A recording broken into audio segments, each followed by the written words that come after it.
नमस्कार शेतकरी बंधूंनो, स्वागत आहे तुमचं आपल्या आवडत्या यूट्यूब चॅनलवर। माझ्या तमाम बळीराजांसाठी आज अत्यंत महत्त्वाची आणि आनंदाची बातमी घेऊन आलो आहे।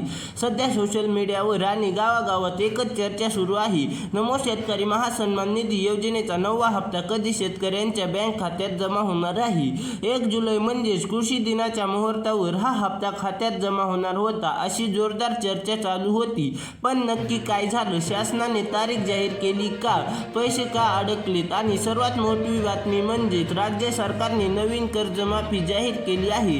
होय, 2 लाख रुपयांपर्यंत पीक विमा कर्ज माफ होणार आहे। आजच्या या 10 मिनिटाच्या व्हिडिओमध्ये आपण 9व्या हप्त्याची खरी परिस्थिती काय आहे आणि कर्जमाफीचा फायदा कसा घ्यायचा याची संपूर्ण अगदी खरी आणि माहिती पाहणार आहोत। व्हिडिओ शेवटपर्यंत नक्की बघा। अर्धवट पाहिल्यामुळे व्हिडिओमध्ये पैसे अडकू शकतात। चला तर मग व्हिडिओ सुरू करूया। शेतकरी मित्रांनो, आधी बोलूया नमो शेतकरी योजनेच्या 9व्या हप्त्याबाबत। तुम्हाला माहीतच आहे की केंद्र सरकारच्या आधारतीवर आपल्याला महाराष्ट्र सरकारने ही योजना सुरू केली आहे।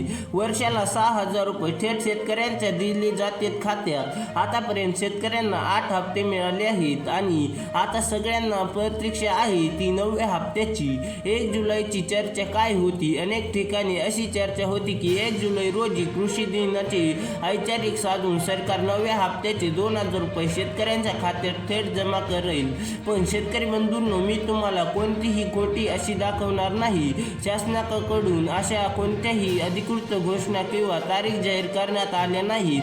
त्यामुळे कालच जरी पैसे आले नसतील तर काळजी करू नका। पीएम किसान योजनेचा काय संबंध? एक मोठी हिट संकट म्हणजेच आपल्या मिळालेली आहे। केंद्र सरकारच्या पीएम किसान योजनेचा 23वा हप्ता नुकताच 20 जून 2026 रोजी देशभरातील शेतकऱ्यांच्या खात्यात जमा करण्यात आला होता।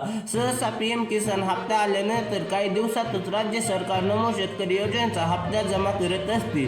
त्यामुळे शासनाने तारीख अंतिम टप्प्यात आणून 9वा हप्ता लवकरच कोणत्याही क्षणी जमा होण्याची दाट शक्यता आहे। पण मित्रांनो, हप्ता जाहीर झाल्यावर अनेकदा खात्यात पैसे येत नाहीत। तुमचे 2,000 रुपये अडकू नयेत म्हणून आजच मोबाईलवर खालील गोष्टी तपासून घ्या। पहिली गोष्ट म्हणजे तुमची ई-केवायसी पूर्ण आहे का? ज्या शेतकऱ्याची पीएम किसान योजनेची ई-केवायसी केली आहे त्यांनाच नमो शेतकरीचा लाभ मिळतो। जर तुम्ही ई-केवायसी बाकी असेल तर जवळच्या सीएससी केंद्रावर जाऊन ती लगेच पूर्ण करून घ्या। दुसरं, बँक खाते आधार कार्डाशी लिंक आहे। तुमचे बँक खाते आधार कार्डाशी जोडलेले असणे गरजेचे आहे। ते नसेल तर बँक खात्यात पैसे जमा होणार नाहीत। तिसरं काम म्हणजे बेनिफिशियरी स्टेटस। नमो शेतकरी योजनेच्या अधिकृत संकेतावर महाडीबीटी पोर्टलवर जाऊन तिथे स्टेटस नक्की तपासून घ्या। तिथे काही चुका किंवा नो असेल तर तुमची दुरुस्ती करून घ्या, नाहीतर पैसे अडकू शकतात। आता वळूया आजच्या सर्वात मोठ्या आणि आनंदाच्या बातमीकडे। नमो शेतकरी हप्त्याची वाट पाहत असतानाच राज्य सरकारच्या मंत्रिमंडळ बैठकीत शेतकऱ्यांसाठी एक ऐतिहासिक निर्णय आणि आनंदाचा निर्णय घेण्यात आला आहे। सरकारने पुण्यश्लोक अहिल्यादेवी होळकर कर्जमुक्ती योजना सुरू करण्यास मंजुरी दिली आहे। कोणाचे कर्ज माफ होणार? या 2 योजनेअंतर्गत शेतकऱ्यांना 2 लाखपर्यंतचे पीक शेतकऱ्यांचे माफ होणार आहे। कालावधी काय आहे? म्हणजेच 1 एप्रिल 2019 ते 31 मार्च 2025 या कालावधीत घेतलेले अपमुक्त पीक कर्ज जे 31 मार्च 2026 पर्यंत थकीत आहे ते कर्ज या योजनेत पात्र ठरले असेल प्राथमिक मुद्दा आहे। सर्वात महत्त्वाचे अट, या कर्जमाफीला लाभ घेण्यासाठी शेतकऱ्यांना आधार प्रमाणित गरजेचे आहे। तसेच शासनाच्या या नवीन डिजिटल प्रणालीवर शेतकऱ्यांची नोंदणी असणे गरजेचे आहे।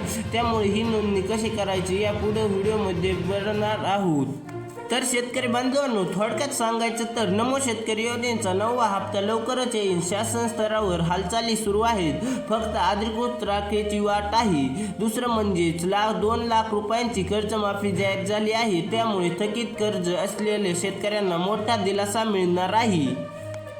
तुम्हाला काय वाटते? सरकारने नमो शेतकरी योजनेचा हप्ता कधीपर्यंत जमा करायला हवा आणि कर्जमाफीच्या निर्णयाबद्दल तुमचे काय मत आहे? मला खाली कमेंट करून नक्की सांगा।